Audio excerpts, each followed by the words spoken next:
네네네. 네, 선생님들 다시 만나서 반갑습니다. 이 늦은 시간까지 계속 이렇게 일하시고 또 이렇게 늦은 시간에 다시 돌아와서 이렇게 화면 앞에 앉아서 이렇게 시간을 같이 보내게 된 걸 참 감사드리고요. 오늘은 이제 저희가 미리 공지됐던 대로 일종의 보수 교육이고 이미 선생님들이 예전에 수업에서 한번 들었던 거지만 제가 수업을 진행할 때마다 항상 동일한 질문들이 들어오고, 또 이 중간중간에 대표님이 저한테 연락을 주실 때도 항상 동일한 질문들이 와요. 그래서 한번 이걸 짚고 넘어가면 좋을 것 같아서 제가 따로 한번 하자고 말씀드렸고요. 그래서 그냥 긴 시간은 아니지만 그냥 많이 궁금하셨던 거 위주로 오늘은 수업을 하겠습니다. 수업은 두 가지로 되어 있고요. 첫 번째는 자궁경부 길이에 대한 것과 두 번째는 출산을 어떻게 하는 것이 더 유리한, 정확하게는 자연분만을 제대로 할 수 있는가 없는가 거기에 대해서 가장 많이 물어보셔서 그 두 가지를 주제로 오늘 준비를 했습니다. 슬라이드를 보여드리기 시작할 거고요. 슬라이드 공유할게요. 슬라이드 다 보이시죠? 네, 시작하겠습니다.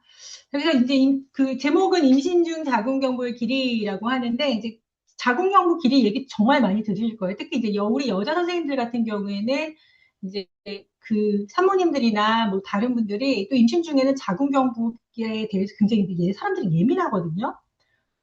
그리고 또 요즘에는 제가 예전에 일할 때만 해도 한 10년, 15년 전만 해도 그렇게 자궁경부에 대해서 사람들이 많이 알려고 하지도 않고 이런 게 있어요. 약간 이런 식이었는데 최근에는 임신 초인 산모들부터 자궁경부기에 대해서 좀 민감하게 반응하는 경우가 많아서 한번 얘기를 하고 넘어가는 게 더 좋다고 저는 생각을 했습니다. 많이 듣는 얘기가 뭐냐면 임신 초기고 아직 14주가 안 됐고 이제 임신 막 초기고 한 10주 넘어서 안정기라고 생각을 했는데 피가 나서 병원에 갔더니 검진을 하고 아기는 괜찮은데 산모님 자궁경부가 좀 짧다. 자궁 좀 약한 것 같다. 길이를 재봤는데 보통 이때는 4cm가 넘는데 산모님은 4cm가 안 된다. 또 그런 얘기도 하고 또는 임신 중기 정맥 초음파에서 자궁경부를 쟀더니 한 20주에서 21주 사이에 그땐 4cm가 넘었어요. 근데 이제 이 사람이 다 건강하다고 얘기를 듣고 계속 평소의 생활을 지속을 하고 운동도 열심히 하다가 어느 날 배가 아파서 병원을 갔더니 자궁경부 길이가 이제 3.5cm로 짧아진 거죠. 그래서 선생님이 예전에 4cm였는데 지금은 3.5cm다. 아, 그럼 짧아진 거냐? 그럼 짧아진 건 짧아진 거다. 아니, 그러면 저는 지금부터 안정을 해야 되느냐? 이런 것도 많이 물어보시고 또 하나는 이제 더 주수가 위로 올라가서 32주라서 뭐 특별히 문제가 없었다고 생각을 했는데 어느 날 이제 계속 배웅침도 생기고 그래서 자궁경부 길이를 봤더니 3cm밖에 안 된다. 3cm 미만이면 조산의 위험이 있다는데 문제가 있는 것이 아닌가. 또는 자궁 입구가 보통은 딱딱해야 되는데 저는 되게 부드러워서 더 쉽게 열릴 수 있는 사람이라서 더 문제가 될 수가 있다. 이런 얘기를 들었다. 이런 얘기도 하시고 또 하나는 이제 임신 22주 때 배가 아파가지고 병원에 갔더니 자궁경부 길이가 3.3cm밖에 안 된다. 보통 4cm가 넘어야 되는데 3.3cm여서 무조건 안정을 권유를 받고 2주 동안 밥 먹는 시간도 있고 계속 누워 있었더니 결국 2주 뒤에 4cm가 넘었더라. 역시 이렇게 자궁경부 이슈가 있을 때는 누워 있는 게 최고가 아닐까 이런 식으로 많이 얘기를 하고 사실 이게 굉장히 일반적인 얘기들이에요. 이게 꼭 이제 우리 산모들 운동을 하러 와서 선생님한테 얘기하는 것뿐만이 아니라 그냥 평소에 산모들이 자궁경부가 일단 4cm가 넘어야지 안정이다라고 생각하는 경우가 굉장히 많거든요. 근데 사실은 그거는 아닙니다. 일단은 기본적으로 자궁경부가 뭔지를 알아야 되는데 자궁경부는 말 그대로 목이라고 이렇게 보통 얘기를 하죠. 경부가 목이잖아요. 자궁의 형태에서 처음에 얇아지는 부분, 목처럼 생겼기 때문에 경부라는 말을 쓰는 거고요. 그림에서 보는 것처럼 자궁과 자궁 입구가 있고 경부는 질과 자궁을 이어주는 일종의 통로가 됩니다. 그래서 아기가 이제 나오려면 결국에는 경부가 점점점 열리면서 통로를 만들어줘야 되는 그런 구조인 거죠. 그리고 또 임신 중에는 열려있지 않고 단단히 닫혀 있어야 밖에서부터 뭔가 이렇게 들어가는 그런 외부의 침입들을 다 막을 수가 있죠. 특히 경부에는 그냥 이렇게 공기가 통하는 게 아니라 점액질로 닫혀 있거든요. 그래서 자궁 안에 완전히 무균 상태로 유지를 시켜줄 수 있는 그런 기관이 됩니다. 그러면 이거를 왜 우리가 꼭 길이를 재느냐? 우리가 모든 논문과 이제 모든 임상 지표에서 우리가 임신 중계, 임신 20주쯤에 자궁경부 길이를 재봤더니 이게 나중에 조산을 예측하는데 특별한 의미가 있었다라고 얘기를 이미 다 되어 있고요. 가장 우리가 중요한 지표라고 지금 얘기를 할 수도 있습니다. 근데 여기서 되게 중요한 게 자궁경부 길이를 언제 재는 게 원래 가장 중요하고요. 얘는 유동성이 있는 게 또 좀 달라요. 자궁경부 길이는 우리가 12주, 14주, 16개 쭉 재는 게 아니라 일반적으로는 아무런 위험이 없는 사람이라면 20주에서 22주 사이에 재는 게 원칙이고 이 사람이 예전에 뭐 자궁경부에 수술을 받았다거나 아니면 조산의 경력이 있다거나 뭔가 조금만 더 뭔가 더 특이점이 있으면 그때는 일찍 잽니다. 16주에서 10주에서 사이에. 그리고 24주가 넘어가면 그때는 측정을 하지 않습니다. 우리가 이제 보면은 뭐 28주도 재고, 30주에도 재고, 34주에도 재고, 막 이런 경우가 많은데, 원칙적으로는 원래 안 재는 게 맞아요. 근데 자궁경부 길이에 대해서는 사실 정확하게 이미 지침이 나와 있긴 하지만, 이게 모든 산부인과 의사들이 그 지침을 따르지 않는다는 게 가장 문제가 되고요. 그렇다 하더라도 우리가 이제 원칙이라는 게 있고 가이드라인이라는 게 있는데 그런 게 그냥 나오는 게 아니거든요. 굉장히 많은 조사와 굉장히 많은 연구와 모든 데이터를 모아서 이렇게 가이드라인을 제시를 해주는 거기 때문에 원칙적으로는 여기에 맞춰서 생각을 하는 게 원래 가장 맞습니다. 그래서 일단 재는 시기는 정해져 있다. 그럼 왜 24주까지만 재냐? 24주부터는 사실 조산이 일어난다 하더라도 그거를 우리가 어떻게 사실 막을 수 있는 방법은 없어요. 조산이 24주 이후에 일어나면 그거는 그냥 못 막는 건데 24주 이전에 일어나면 아기가 밖에서 살 수가 없거든요. 그래서 24주 이전에만 일어나는 걸 막고자 24주까지만 재는 겁니다. 24주가 넘어가면 그다음부터는 원래 안 재고요. 사실 미국에서는 안 재요. 24주 넘어가면 안 재고 배가 아프다고 와도 경부 길이를 재지는 않습니다. 왜? 재는 게 전혀 의미가 없거든요. 왜 그러냐면, 일단 재는 방법을 어떻게 재냐면, 이런 식으로 자궁 입구를 이렇게 봐서 요 길이를 재는 거죠.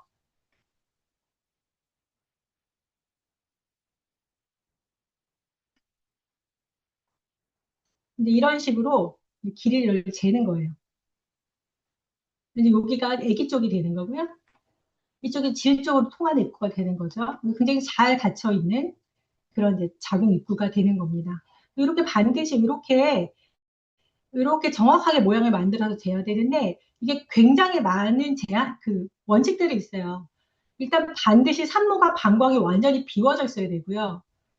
그다음에 또 이게 자궁 자체가 원래 수축을 하거든요. 자궁 자체가 수축을 하면 그때는 자궁경부가 더 길어집니다. 또는 어떤 사람들은 자궁경부가 자궁이 수축하는 데서는 더 짧아지는 걸 보이기도 해요. 일반적으로는 자궁이 수축을 하면 자궁경부가 길어지는 게 맞는 거지만 어떤 병적인 상황에 있는 사람들은 오히려 더 짧아지기 때문에 원칙적으로는 자궁 수축이 없는 상태에서 보는 게 맞는 겁니다. 이런 조건들을 맞추는 생각보다 되게 까다로워요. 그리고 재는 방법도 뭐 저희 초음파 화면에 70% 이상을 채우고 뭐가 보이면 안 되고 이런 게 되게 많아서 그거를 정확하게 만족하는 상태에서 재야지 정확한 측정이 되는 겁니다.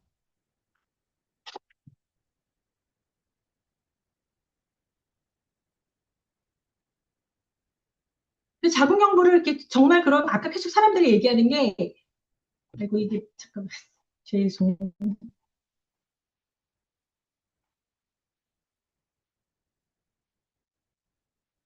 지워야 되는데 지울 수가 없네. 그 잘 왼쪽에 모르겠다. 그 펜 네, 누른 거. 지웠어요. 네. 4cm 이상이 정상이라고 보통 얘기를 하시는데 절대로 아니에요. 우리가 자궁경부 길이의 정상 범위라는 말을 사용을 하고요.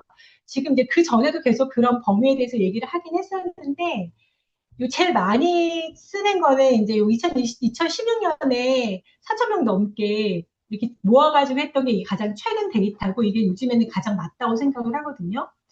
그래서 11주부터 40주까지 이 거의 4,400명을 계속 쟀어요. 또 중요한 게 여기 보면 13,765의 반복 질 초음파 측정이라고 했죠. 한 사람을 계속 같은 사람이 계속 재는 거예요. 만약 같은 사람을 재지 못한다면 그 가이드라인을 정확하게 맞춰서 재는 거죠. 그래서 이 사람들이 나중에 40주까지 갔을 때 어떻게 되는지 본 거예요. 봤더니 우리가 보통 중간값이라고 얘기를 하는데 자궁 여부가 짧은 사람부터 아주 긴 사람까지 그 길이를 우리가 1등부터 100등까지 쭉 나열을 합니다. 그래서 100등을 가장 긴 사람이라고 하고 1등을 가장 짧은 사람이라고 얘기를 했을 때 이렇게 쭉 표를 만들어서 그럼 전체에서 50등 정도 중간에 해당하는 사람은 얼마인가 이렇게 쭉쭉쭉 조사를 해놓은 거예요. 보통이 11주쯤에는 한 3.5cm 조금 안 되게 대부분 그런 거네요. 그러니까 대부분의 사람들이 3.5cm를 넘지 않았다는 거죠. 계속 봤더니 한 20주쯤에도 3.5cm를 넘지는 않아요. 3cm 이상이지만 3.5cm 넘지 않아요.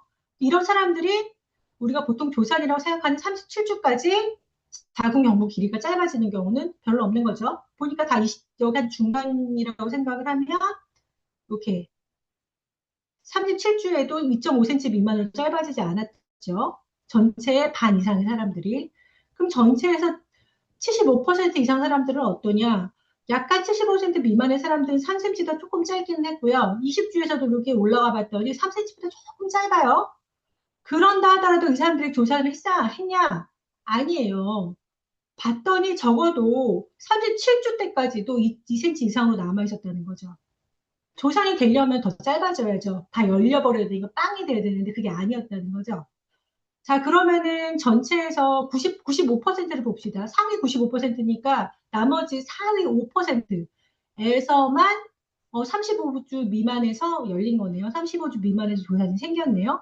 쭉쭉 따라다가 보니까 21주에서 보니까 2.5cm 정도가 되더라고요. 그래서 이런 결과를 통해서 전체에서 하위 10%가 한 25mm 정도 되더라.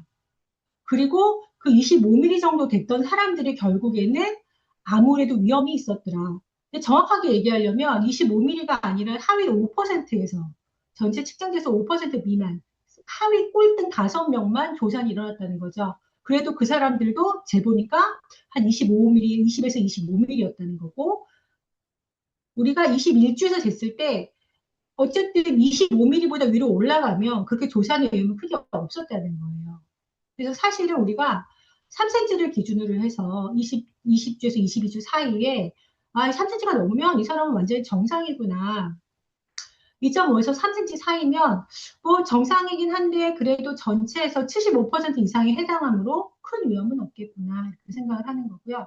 또 그림을 보시면 주스가 넘어가면 넘어갈수록 모든 곡선들이 자연스럽게 밑으로 내려가죠.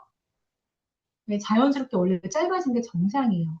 그러니까 당연히 21주에 잰 자궁경부 길이와 30주에 잰 자궁경부 길이는 다른 경우가 훨씬 더 많고 특히 한 번 출산을 경험한 사람들은 더 빨리 짧아질 수 있지만 짧아진다는 게 의미 자체가 조산을 의미한다는 건 아닙니다. 그래서 그러면은 어떻게 재는 게 아까 맞네 제가 한번 그림을 보여줬는데 정말 정확하게 재는 방법 이렇게 자궁 입구에서 안쪽에 선을 그대로 그어서 재는 거죠. 오른쪽에 있는 거는 진짜 짧아진 사람들인데요. 이거 이렇게 안에 볼록하게 들어간 거예요. 이게 아기 쪽이고 이제 이쪽이 자궁 바깥쪽이 되는 거죠. 이 사람은 정말 짧아진 사람이죠. 이 사람은 그냥 봐도 여기서 0.5cm가 안 되는 사람인데 이렇게 생겨서 짧아지는 겁니다. 이게 정확하게 언제 재느냐? 20주에서 24주 전까지만 재는 거고요. 그러면 만약 이 사람이 여기서 보이는 오른쪽 사람이 이게 20주가 아니라 이게 35주 정도 된 거예요. 이런 굉장히 좋은 일이죠. 이 사람은 자궁이가 열리고 있으니까 35주고 출산이 얼마 안 남았으니까 이렇게 변화가 생겼다면 그거 오히려 좋은 걸로 생각을 하는 겁니다. 자궁경부 길이가 4cm가 되지 않았다고 해서 무슨 문제가 되는 건 절대로 아니에요. 그래서 아까 제가 얘기했지만 우리가 그 커브에서 자궁경부 길이를 보는 커브에서 정말 위험한 사람들은 어디 있냐? 우리가 2점 상위 5, 하위 5%, 그다음에 하위 10% 미만 25cm, 25mm 미만들은 확실히 위험이 생길 수도 있다라고 생각을 하는 거고요. 그럼 2.5 미만이면 다 위험하냐? 사실은 2.5 미만도 다 저희가 세분화가 돼 있어요. 그래서 2.5와 3.0 사이에는 보통 그냥 지켜보면 결과가 좋은 경우가 되게 많고요. 특히 초산이고 예전에 아무런 기억력이 없던 사람들은 대부분 크게 잘 갑니다. 근데 이제 둘째인데 첫째 때 조산을 했어. 이 사람이 36주, 34주 조산을 했는데 22주에 재보, 16주에 재보니까 뭐 2.7이었고, 2주 뒤에 다시 보니까 2.6이었고, 22주에 보니까 2.0이야. 그럼 이 사람은 정말 도산의 기운인 사람이니까 더 뭔가를 해야겠죠. 근데 중요한 거는 일단 3cm 이상이면 완벽하게 크게 문제가 없고 더 이상 측정이 필요가 없는 사람이다. 그러면 우리가 뭔가 이렇게 짧아진다고 하는데 이게 짧아진 게 과연 내가 하는 것과 영향이 있어서 여러 가지 병원에서 받는 이런 치료들 이외에도 뭔가 우리가 더 해야 되느냐. 일단 우리가 2.5cm 미만이 됐을 경우에는 약을 좀 쓰고요. 요즘에는 이제 프로게스테론 질적을 해서 약을 넣게 해요. 이게 가장 효과가 있다고 생각을 하고 지금 이제 요게 질정이 나온 게 한 10년 정도 됐는데 이제 굉장히 보편화된 치료가 돼서 아 이거 정말 효과가 있다고 생각을 합니다. 근데 이것도 사실은 2.5 미만에서만 사용을 하고요. 2.5 이상에서는 사용을 안 하는 게 원칙이에요. 득보다 실이 더 많기 때문에 일종의 이것도 호르몬제고 아무리 우리가 자궁 입구에 넣어서 국소적으로 작용을 준다고 하지만 필요 없는 것은 살 필요가 없기 때문에 2.5cm 미만에서 원래 하는 게 원칙이고요. 더 짧은 사람들은 이제 자궁을 묶어주는 거죠. 근데 원칙적으로는 묶는 거는 1cm 미만일 때 묶습니다. 근데 한국에서는 뭐 4cm에서 3cm에서 묶고요. 3.5에서 3.0 돼서 3.0 돼도 묶어요. 근데 그거는 이제 그 병원의 선택이긴 하지만 우리가 유니버셜하게 우리가 전 세계적으로 우리가 확립되어 있는 치료법은 사실은 아닙니다. 그럼 이렇게 짧아진 사람들은 내가 뭐가 문제가 있어서 짧아지는 거냐고. 아니요, 그렇지 않아요. 그러니까 우리가 운동이나 이런 거를 해가지고 절대 짧아지는 게 아닌 게, 왜냐면 우리가 이제 제 목소리 들리시죠? 모든 연구들에서 절대로 운동이 산모의 어떤 위험이나 이런 거를 만들지 않는다고 돼 있거든요. 그렇기 때문에 우리가 자궁 연모가 짧은 사람도 마찬가지로 산모가 뭔가 움직였다고 해서 이 짧은 사람이 더 짧아질 거라고 생각.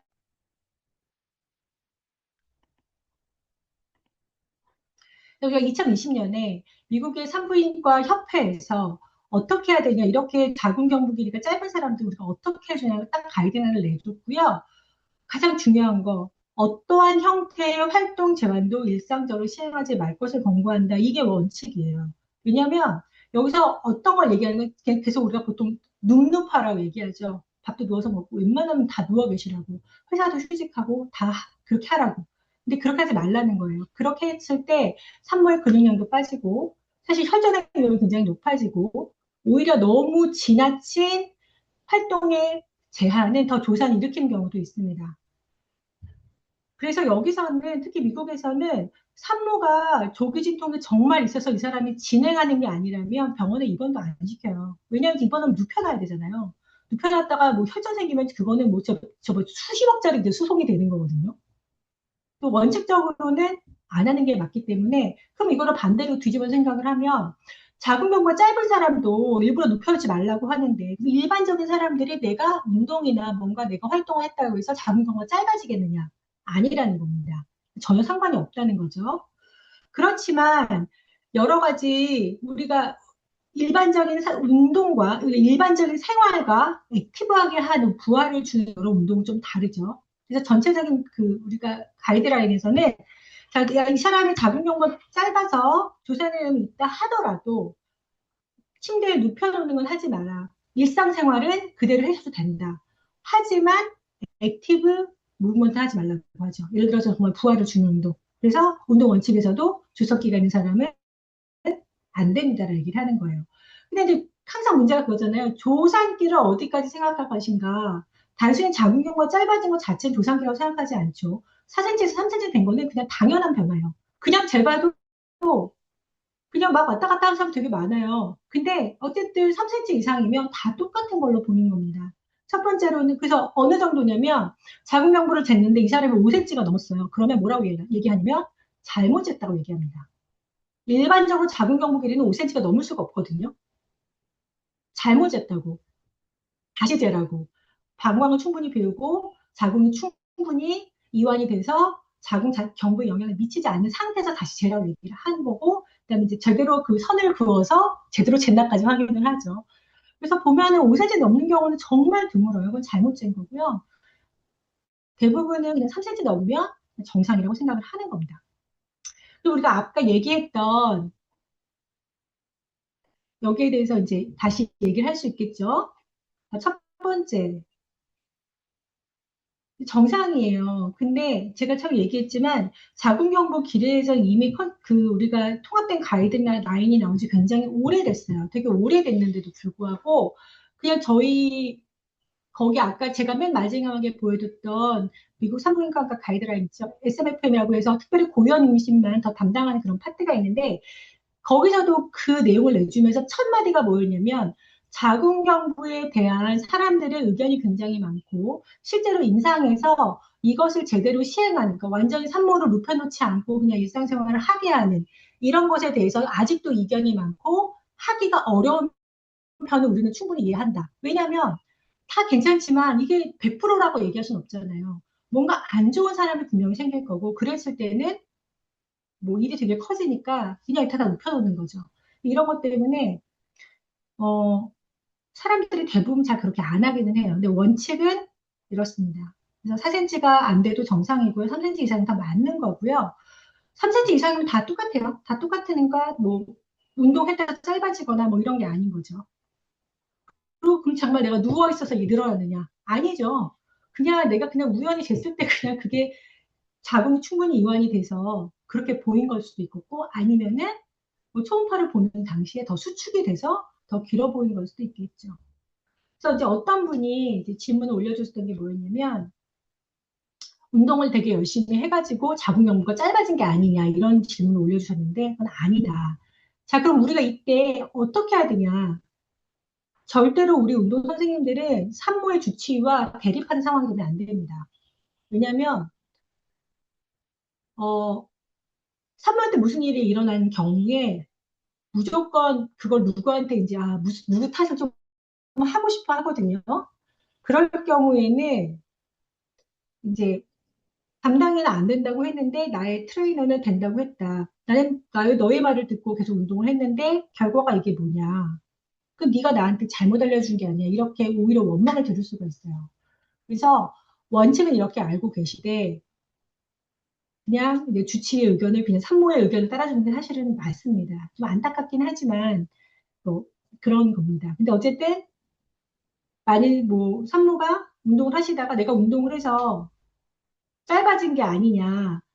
또 주치의도 그렇게 얘기하지 않았어요. 운동해서 짧아진 거 아니고요. 그냥 이럴 수 있어요. 그냥 안정하세요. 이렇게 얘기를 했는데 산모는 오히려 트레이너한테 와서 병원에서는 괜찮다고 했는데 아무래도 내가 무리해서 이게 좀 짧아진 것 같다. 이렇게 또 얘기를 하시거든요. 그럴 때 되게 단호하게 아니라고 얘기하시면 됩니다. 왜? 일단 지금도 정상이고 예전에서 정상이었고 나의 운동이 당신의 운동이 전혀 영향을 미치지 않기 때문에 오히려 좋으면 좋았지 뭐 전혀 영향이 없는 거죠. 이렇게 알고 계시면 되겠어요. 이제 두 번째로 넘어갈게요. 바로 이어서 얘기를 하는 게 더 좋을 것 같아가지고 이제 저게 두 번째 질문이 왔던 건 뭐였냐면 어, 운동이나 이런 걸 열심히 했는데 자연분만을 성공하지 못하는 상황이 생길 수가 있느냐 또는 운동을 너무 열심히 한 것 자체가 애기한테 되게 무리를 준 게 아닐 수 있냐 이런 것도 많이 물어보시거든요.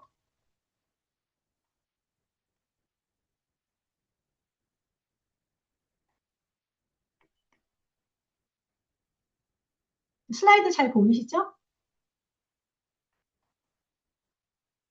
일단은 우리가 출산을 어떻게 하느냐는 자연분만이 디폴트인데 기본인데 이 사람이 자연분만을 할 만한 상황이 안 되면 이제 그때 수술로 넘기는 거죠.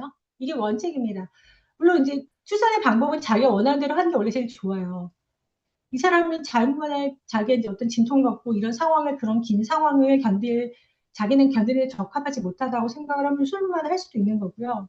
반대로는 안 되죠. 수술만을 꼭 해야 되는 사람인데 자연분만을 시도할 수는 없죠. 근데 어쨌거나 기본적으로는 자연분만이 디폴트가 되고 우리가 출산과 임신과 출산 자체는 굉장히 많은 에너지가 소모가 되니까 이제 그거를 극복하기 위해서 계속 열심히 식이도 챙기고 운동도 열심히 챙기게 됩니다. 그러면은 자연분만을 제대로 하려면은 어떤 조건이, 우리가 처음에 디폴트라고 했지만 조건들이 있을 거 아니에요. 일단 기본적으로 애기 하나여야 되고요. 두 명도 자연분만 할 수 있긴 한데, 완전 디폴트는 아니에요. 일단 자기가 두 상태야. 이제 다태아인 경우에는 이제 수술을 기본으로 염두에 두고 있고요. 애기 머리가 반드시 밑으로 제대로 있어야 됩니다. 근데 여기서 밑으로 있는 게 약간 옆으로도 있으면 안 되고요.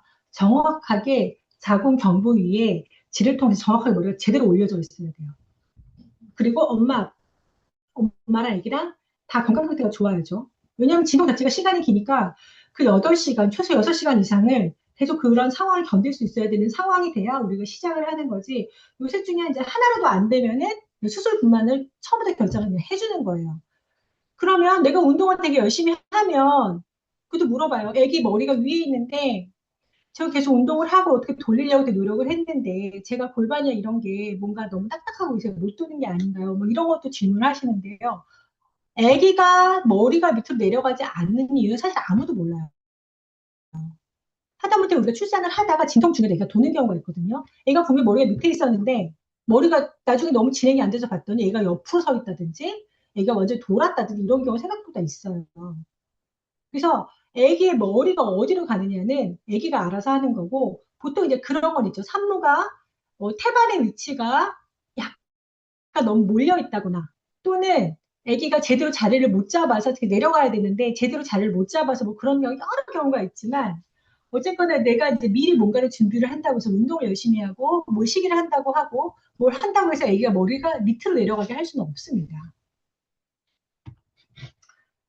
그래서 한 35주, 36주 되면 산모들이 저한테 다 물어봐요. 내 골반이 자연분만 할 수 있냐고 또 물어보는데 사실 그거 아무도 몰라요. 왜냐면 해봐야 알거든요.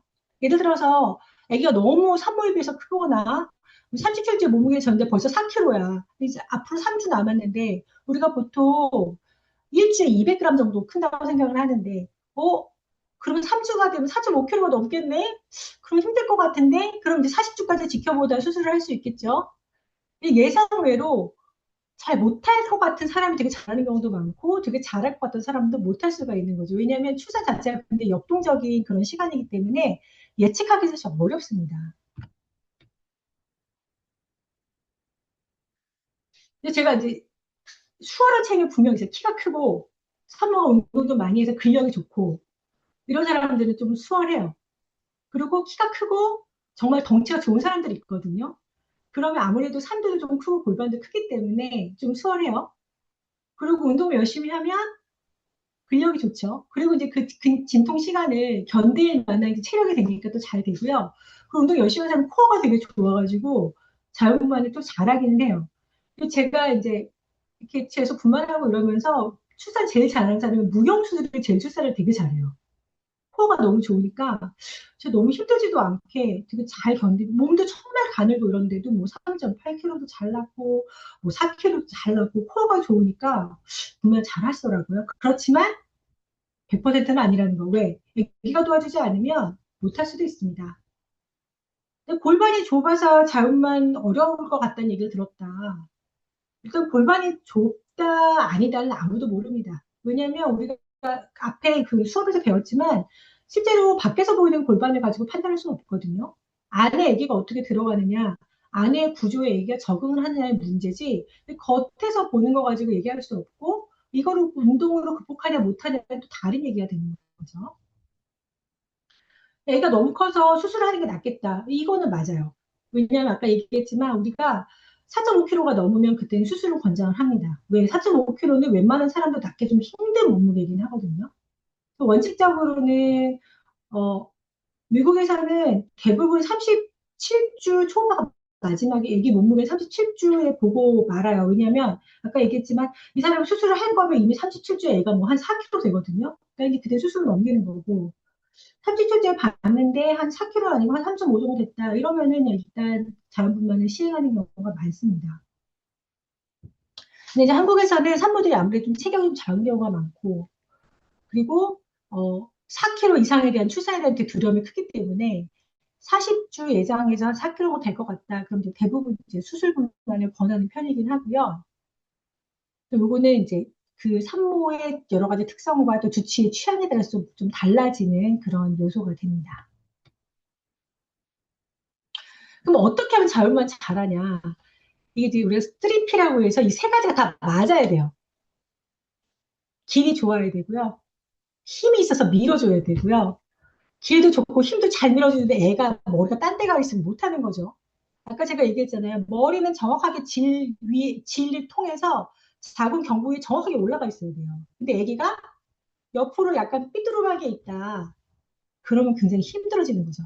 이 세 가지가 다 맞아야 되는데, 예를 들어서 뭐 산모가 골반이 충분히 이완이 안 되고 아무리 골반이 커도 아기가 통과할 수는 없어요. 골반은 우리가 진통에 맞춰서 호르몬의 작용에 의해서 부드럽게 열려줘야 아기가 밑으로 밀고 들어갈 수가 있거든요. 근데 어떤 사람들 잘 안 될 수도 있죠. 그러면 골반이 이완이 제대로 안 되면 아기가 움직일 수가 없어요. 승객이 제대로 그 산도 안으로 들어갈 수가 없는 거죠. 그러면은 못할 수가 있는 거고. 반대로 골반이 이완되기 잘 됐는데 아무리 해도 아기가 왠지 모르겠지만 길을 못 찾는 아기가 있습니다. 이유는 아무도 모르죠. 그런 경우에도 출산이 어려울 수 있고요. 다 좋은데 산모가 못 미는 경우도 있어요. 산모가 너무 복압이 떨어져서 그때는 저희가 수술을 쓰거나 뭘 해도 막판에는 산모가 스스로 밀어야지 나올 수 있거든요.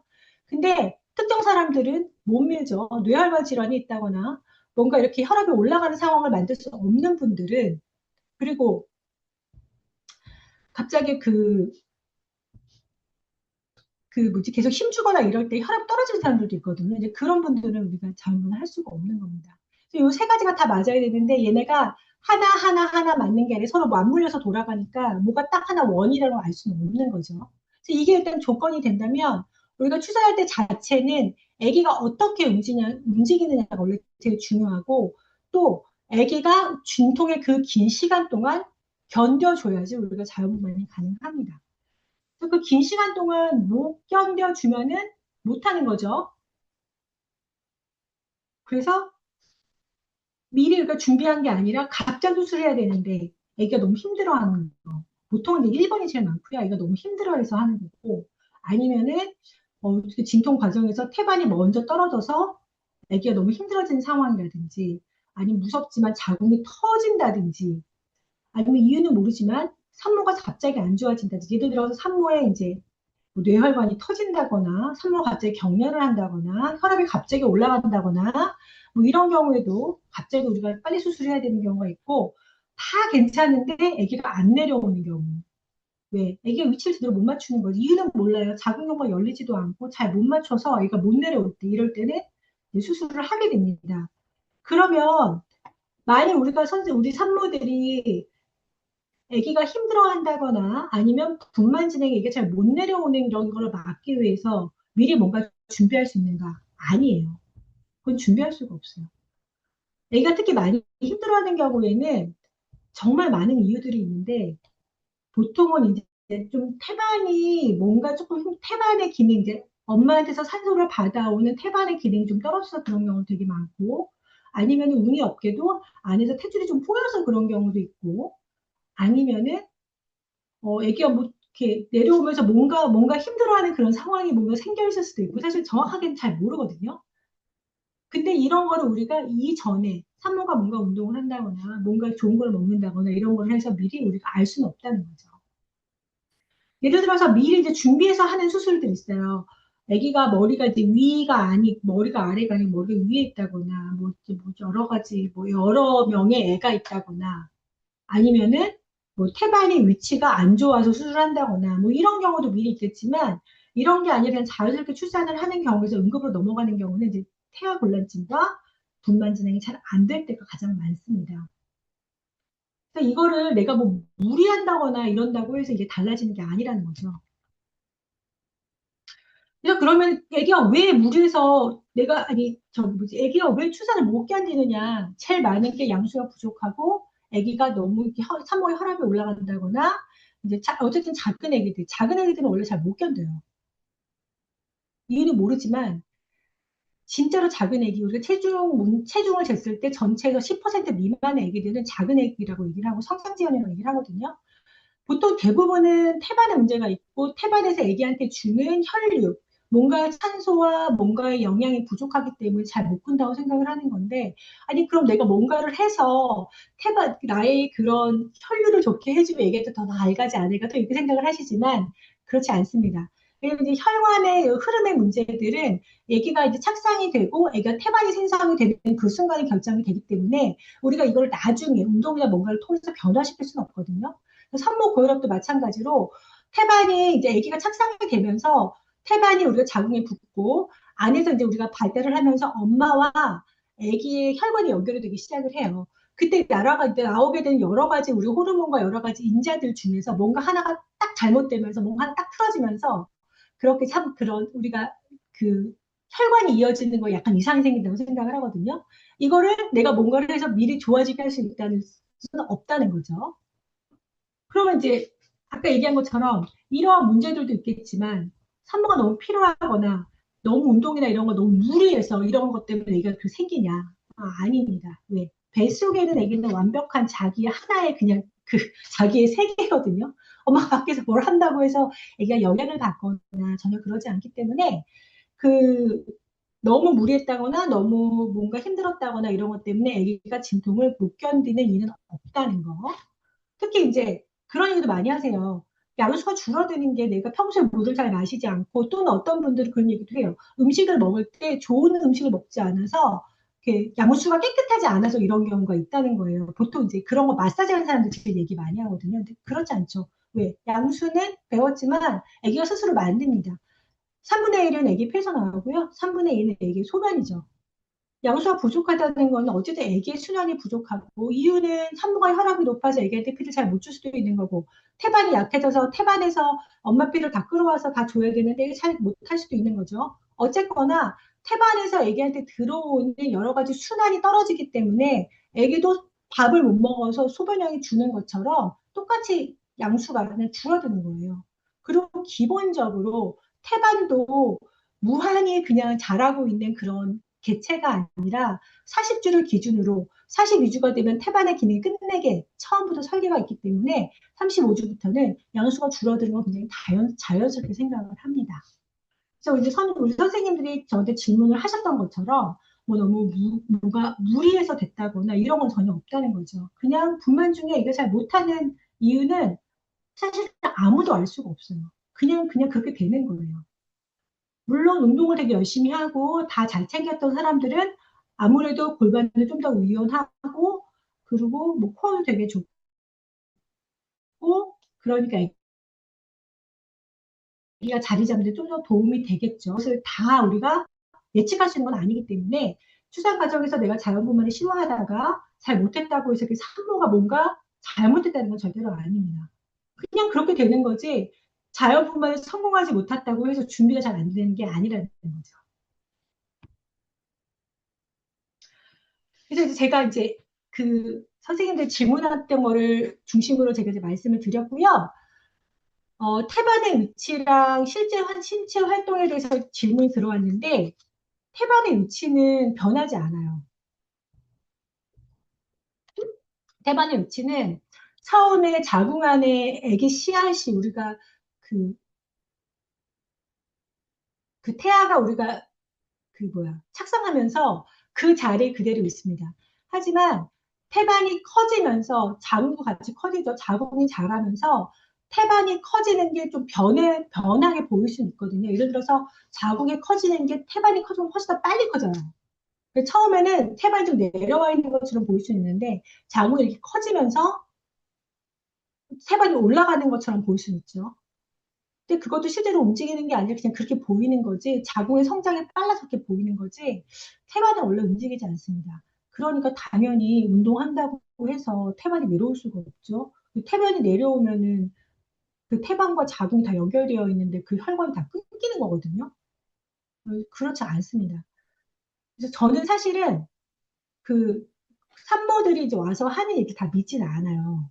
왜냐하면 사람들이 기억이 정확하지 않거든요. 기억은 정확하지 않고 기록만 정확합니다. 그래서 우리 산모님들도 이제 진료를 보시면서 이러저러 했는데 제가 다른 말로 이러이러 얘기를 듣고 왔다. 들어보면 절대 그런 얘기 할 리가 없을 텐데 이런 일이 생각보다 되게 많아요. 그래서 우리 선생님들도 우리 산모님 회원님들이 말씀하시는 거 다 믿으실 필요는 없어요. 원칙을 알고 계시면 되고 태반 내려오지 않아요. 다만 태반 자체가 워낙에 내려와 있는 자궁 입구를 덮고 있는 전치 태반들은 당연히 영향을 받죠. 왜 움직이면 자궁이 수축하고요. 수축할 때 태반이란 자궁 입구가 붙은 데 고개 떨어질 수 있거든요. 그러면 이제 피가 나니까 원래 전치 태반 위치가 낮은 분들은 원래 운동 안 하잖아요. 일상생활만 하기 시키지. 그런 게 아니라면 태반 자체가 나의 일상생활을 위해서 또는 운동에 의해서 내려오는 경우는 없다. 두 번째 질문은 제가 아까 말씀드렸고, 세 번째, 그 임상등 테이프와 복대 바인딩은 사실 저는 이거 좀 찾아봤는데 우리가 논문이나 이런 거에 나온 건 없고요. 사실 저도 이렇게 복대 바인딩 이렇게 무슨 코르셋처럼 해서 막 조인다고 하는데 어, 출산하고 나서 치골이 벌어져가지고 굉장히 그 아예 아파서 엉덩이도 들쑥날쑥 못할 그럴 때는 저희가 치골을 잠깐 묶어놓기도 하거든요. 2일 정도. 근데 그런 게 아니라면 일상생활이 가능한 사람한테서 복대나 이런 거를 사용해서 몸을 조여놓으면 근육 자체가 활성화될 수 있는 기회를 놓치는 거잖아요. 원래 운동할 때도 좀 우리 따로 이렇게 더 코르셋이나 이런 걸 해서 보조기를 채워놓지 않죠. 재활을 하는 사람이 아니라면. 근데 그런 면에서는 복대 바인딩은 좀 의미가 없는 것 같고 테이핑 자체는 크게 상관이 없습니다. 테이핑은 그냥 근육에 붙여서 우리가 이제 그 뭐야 근막이 붙어 있는 오리진 인서션 이렇게 얘기하잖아요. 이제 그 각 근육의 그 시작과 끝을 잡아주면서 근육이 저대로 활성화할 수 있게 도와주는 거니까 임산부한테 테이핑 하는 거는 전혀 문제가 되지 않아요. 오히려 테이핑이 좀 도움이 될 수가 있죠. 네, 그렇습니다. 그리고 이제 출산 후에 언제 운동이 가능하냐? 보통 우리가 이제 4주에서 6주가 지나면 완벽하게 이제 일단 기본적인 기능은 회복이 됐다고 생각을 하니까요. 액티브한 운동은 이제 4주에서 6주 지나면 시작할 수 있다고 생각을 하고, 보통 2주 정도 지나면 뭐 가볍게 걷거나 조금 길게 걷는 건 다 가능하다고 생각을 하고요. 4주에서 6주가 지나고, 보통 이제 제왕절개는 저는 한 8주 정도 생각을 하는데, 이게 제왕절개는 배를 열어가지고, 이렇게 힘주면 배가 아프거든요. 그래서 이제 내가 힘줬을 때 배가 아프지 않은 상황이 되면 얼마든지 운동을 시작할 수 있고 자연뿐만이야 뭐 앉았다 일었을 때 밑에 안 땡기면 4주에서 6주 지나면 바로 시작을 할 수 있습니다. 그래서 오늘 이렇게 제가 준비한 수업을 다 했고요. 우리 선생님들 또 질문하실 거 있으면 이제 질문을 받겠습니다.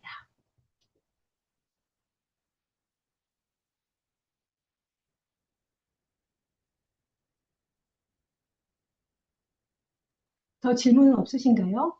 채팅으로 쳐주셔도 되고요. 그 음소거 해제하시고 얘기해 주시면 됩니다.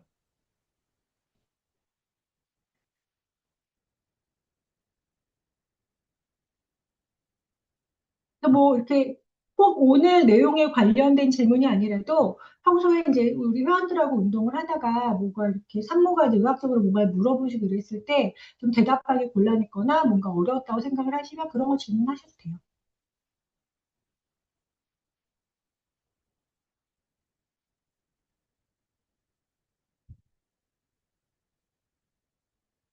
음. 질문이 없으신가요?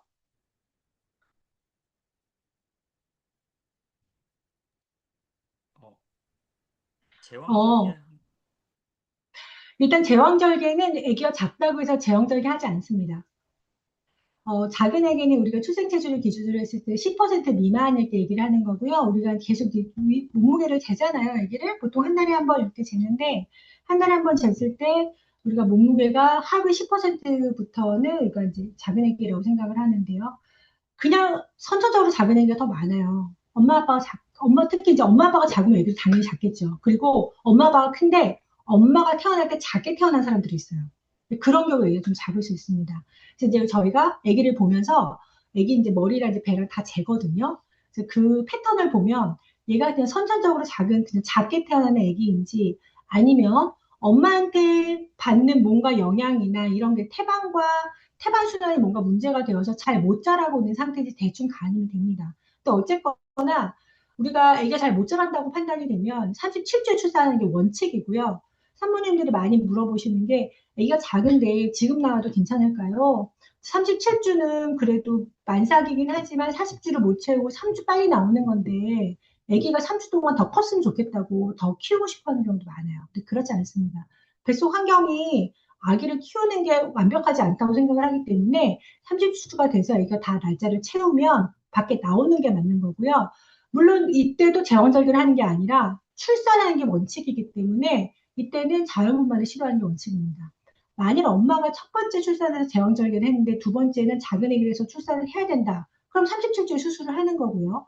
하지만 작은 아기들은 제가 얘기했지만 선천적으로 작은 아기도 있겠지만 아니면 뭔가 태반수전에 문제가 있어서 잘 못 크고 있는 아기가 있겠죠. 이런 아기들은 진통을 못 견디는 경우가 굉장히 많습니다. 그래서 조금 시작을 하다 그냥 이게 진통이 심해지면 압박이 심하거든요. 막 탯줄도 눌리고 머리도 막 눌리고 그러니까 심박 뚝뚝 떨어지는데 작은 아기는 태반순환이 안 좋으니까 작은 수축하는 상태에서는 아무래도 그 산소 이런 게 덜 오거든요, 엄마한테. 그때 애기가 못 견디는 거죠. 그럼 수술로 그냥 넘기는 겁니다. 왜? 굳이 그럴 필요가 없으니까요. 애기가 건강하게 나오면 되지. 뭐 어떻게 낳든 상관이 없죠. 그래서 작은 애기는 30주 출산이 기본이 되고 제왕절개가 아니라 그냥 출산을 하는 겁니다. 또 누가 채팅을 10% 미만은 어떤 무게 기준이냐면 우리가 또 그 작은 애기들을 다 그 표로 만들어 놓은 게 있어요. 근데 이제 20주, 25주 이런 식으로 21, 22 정말 그 주수대로 다 표가 있거든요. 그 표에 맞춰서 몸무게가 제일 높은 애가 100등, 몸무게가 제일 낮은 애가 1등이에요. 그래서 그거 이렇게 쭉 줄 세워가지고 1등부터 10등까지 몸무게를 얘기하는 거고요. 우리가 그냥 쉽게 얘기하면 37주에서 2.5kg가 안 되면 걔는 작은 애기가 되는 겁니다. 가끔 보면 이제 그 36주인데 애기 2.2kg다 이러면 낳아야 돼요. 애기 37주에 낳아야 되는데 거기에 대해서 좀 많이 의견을 가지고 계시긴 하겠죠. 근데 이제 기준은 37주 기준으로 해서 우리가 한 2.5kg 이렇게 생각을 하시면 돼요. 애기의 10%, 그러니까 아기의 10%가 아니라 아기들을 줄을 세웠는데 몸무게 줄 세운 것 중에서 하위 10%를 얘기하는 겁니다.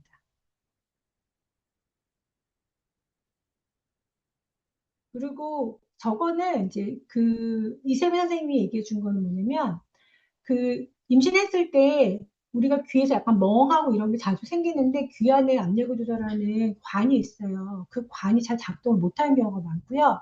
그 관은 몸 안에 있는 압력에 대해서 되게 민감하게 반응을 하는데 산모 자체가 우리가 이가 커지면서 폐활량도 달라지고 몸의 혈압 조절도 좀 달라지거든요. 그것 때문에 귀 속에 있는 압력 조절도 좀 달라집니다. 그래서 이렇게 멍한 느낌이 꽤 드는 경우가 있고요. 청력이 실제로 많이 떨어지거나 이명이 생긴다거나 이런 게 아니라면 그냥 지켜보면 됩니다.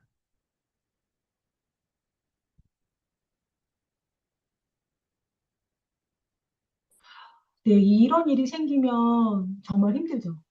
네, 되게 힘들어요. 전혀 상관이 없습니다. 전혀 상관이 없고 오히려 이런 분들일수록 우리가 출산을 할 때 건강을 출산을 하셔야 되니까요. 운동 열심히 해야죠. 운동 열심히 하고 그리고 이런 분들은 병원에 되게 자주 가야 돼요.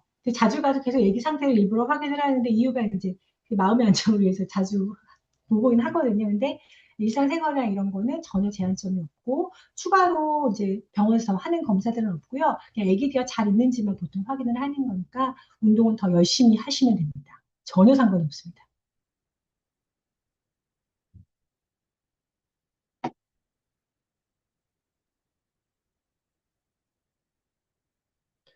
37주 회원님 2.3kg인데 자음만은 40일쯤 나와서 어, 아니요. 사실은 이런 경우에 이제 제가 주치라면 저는 그냥 기다리자고 할 것 같아요.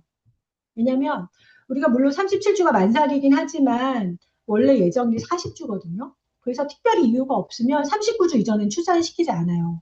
49주라고 얘기를 하는 경우는 우리가 처음에 예정을 결정을 할 때 오차를 일주일 정도로 봅니다. 39주부터 41주는 같은 날짜로 보거든요. 그래서 아기가 안에 있는데 그 프로그래밍이 어떻게 되는지 아무도 몰라요. 아무도 모르지만 어쨌든 우리가 마지막 임신을 기준으로 해서 40주가 될 때쯤을 예정을 잡고 그때쯤 자연스럽게 출산이 되도록 신체가 프로그래밍 되어 있고 미리 이유가 없으니까 꺼낼 이유가 없는 거죠. 37주 아기인데 2.3kg 사실 몸무게 좀 작거든요. 근데 이제 주치의가 봤을 때 얘가 더 성장 아기가 아니라면 그냥 키워야 되고요. 이게 38주 이전에서는 아기가 폐는 이미 완성이 됐지만 나와서 폐활량 자체가 적어지는 경우가 되게 많습니다. 그래서 아기가 숨을 되게 잘 쉬어서 폐에는 물을 확 뽑아줘야지 잘 있는데 잘 못하는 거죠. 몸무게도 작고 아직 조금 약해서 그래서 이제 폐 이슈가 많이 생겨요. 그래서 하지 않습니다. 그냥 아기가 나올 때까지 기다린 걸로 맞는 거고 41주가 넘어가면 출산을 시켜야겠지만 그런 게 아니라면 굳이 39주 이전에 출산하지 않아요. 출산하면 안 돼요. 그냥 기다리는 게 맞습니다. 이런 분한테 어떻게 얘기하냐? 아, 그래도 아기가 뱃속에 있는 걸 좋아하지 않을까요? 라고 얘기하면 될 것 같아요. 네. 왜냐하면 계약 기간이 안 됐는데 계약 기간을 빼라 그러면 어떡해요? 그쵸? 무슨 애가 나가겠다고 하면 어쩔 수 없지만 그래도 애기가 그래도 40주까지 애가 있겠다는데 애기 그냥 애기가 있겠다는데 그냥 그렇게 해서 말을 이렇게 흐려야죠. 말을 흐리십시오. 또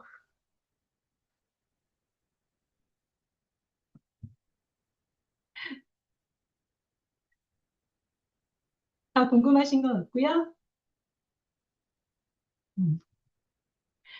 그러면은 오늘은 이걸로 마무리를 하고 우리 회원님들이 허리 디스크가 있는 분 자연분 안 하는 게 좋을까요? 아니요. 허리 디스크가 있는 사람은 원래 자연분이 더 유리해요.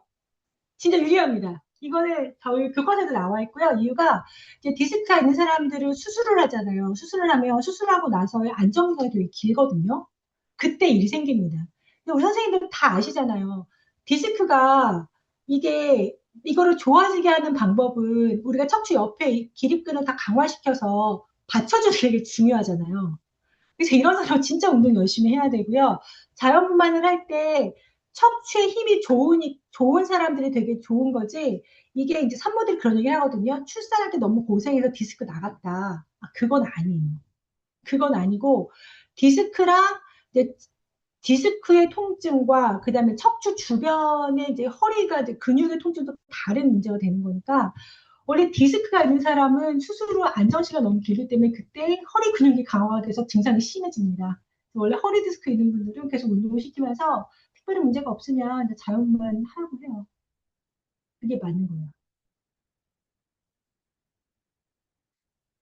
저도 터졌는데요. 저도 터졌고 저도 쳐졌는데 전 수술 안 하고 이제 그 차단술하고 계속 운동해서 좋아지긴 했는데요.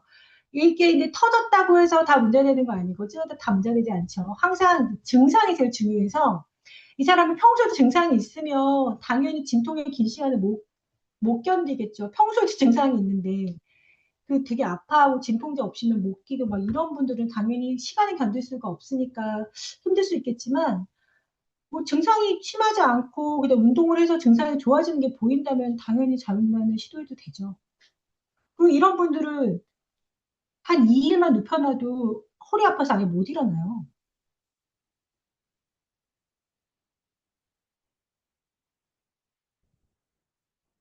또 다른 질문은 그 쓰기 너무 바쁜 분을 이렇게 해서 얘기해도 되는데. 음.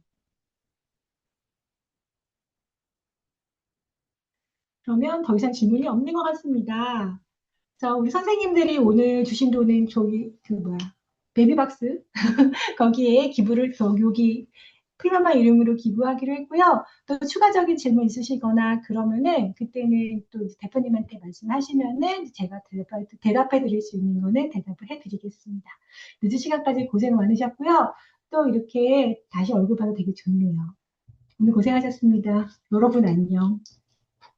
고생하셨습니다.